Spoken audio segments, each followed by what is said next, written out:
بسم اللہ الرحمن الرحیم۔ یوم عاشورہ یعنی کہ 10 محرم کا روزہ ابتدائی اسلام میں فرض تھا۔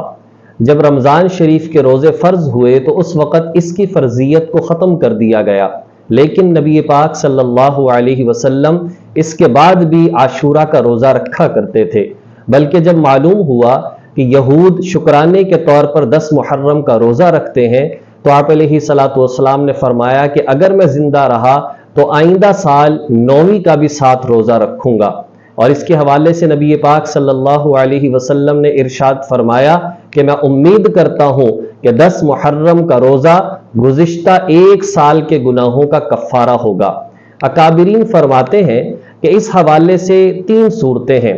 سب سے بہترین صورت یہ ہے کہ انسان 9، 10 اور 11 کا روزہ رکھے۔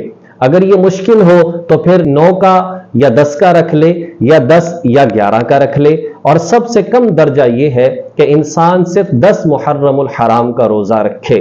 ایسا نہیں ہے کہ جی ایک بندہ اگر 9 کا ساتھ نہیں رکھ سکتا یا 11 کا ساتھ نہیں رکھ سکتا تو بالکل فضیلت سے محروم ہو جائے، بلکہ نہ رکھنے سے بہتر یہ ہے کہ صرف 10 محرم کا روزہ رکھ لے تاکہ بالکل فضیلت سے محروم نہ ہو۔